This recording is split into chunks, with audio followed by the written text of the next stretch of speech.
Abuse in my home started from a family friend. The sexual abuse started at 3. And so that went on 3 to, I think, 8 years old. And then I had another sexual thing happen at 9 years old. And I can actually look back at my life now that I've gotten delivered and operate in this. I can see when certain spirits like entered in. So like I was not an angry child until I was 9. So like there was anger with that assault. And the way that I began to deal with my emotions. And it was like, well, I'm just going to become a fighter. I'm going to fight back. I'm going to be this angry girl. I mean, I was like fun loving, but also like, don't tick me off type of thing. And obviously was introduced to drugs and alcohol, and that just fueled the fire. Introduced to witchcraft at 7 years old from a neighbor girl.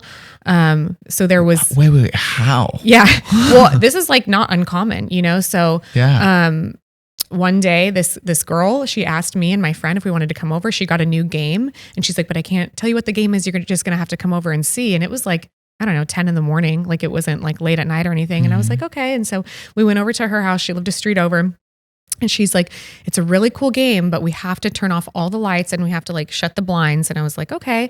And so she does that. And I could feel like something wasn't right. Yeah. You know what I mean? Like I was like, this seems like a weird game. And she pulls out a Ouija board. So Ouija board is witchcraft. You're communing with demons. Like I don't care like what you think. Right. If it's at Barnes and Nobles or Toys R Us, like it is a demonic. Yes. It's not a game. Like it's real what you're dealing with.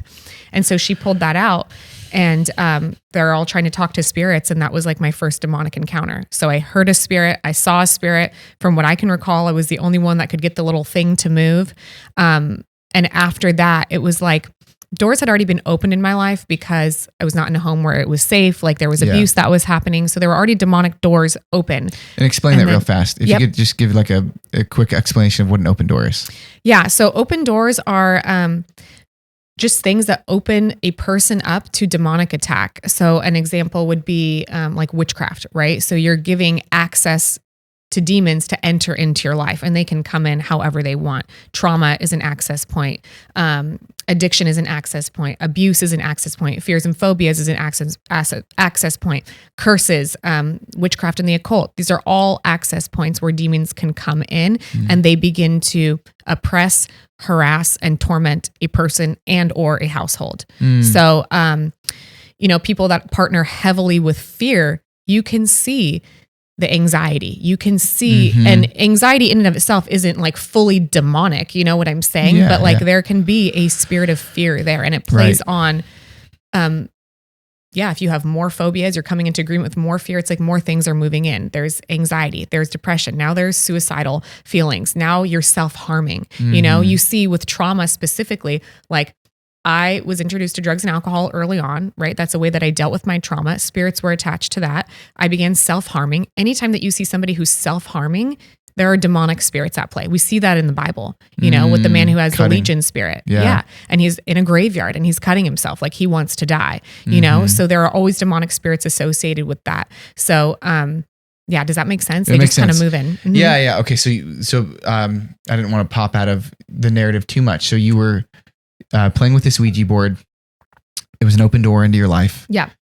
And then, kind of pick up from there. Yeah. And so, it just opened me up to that interest. And I think because there had been so much oppression in my life already by the age of 7, and then I seemed to have this big encounter, more than the other girls, it felt like there was like a power that I felt too. So even though it was scary, there was like a power to it. And because you were the only one that made the Ouija board move. Yeah. From what I can remember, like I saw the spirit, I heard the spirit. Wow. Like, I could hear chains rattling. Like it was really intense. This is at 10 in the morning. You know what I'm saying? Yeah. But when I see people who are in New Age, who are in witchcraft, the first thing, that tells me a couple things is number one, they probably have the prophetic call on their life and the enemy has thwarted it. Okay.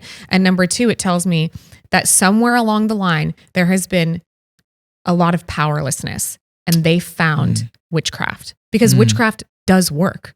Obviously demons are coming into your life and you're, going to go to hell if you don't repent and come to Jesus. But there's powerlessness there. And that's like the draw is because you find power, you find community. When I got into witchcraft more heavily, 19, 20, 21, 22, I had been through a lot of abuse from a lot of men. Well, the coven or whatever, the church, it wasn't a church, it was a temple that I was a part of, this underground temple in Orange County, actually. It was all women. Men weren't allowed there. And so it offered me safety that I didn't feel elsewhere.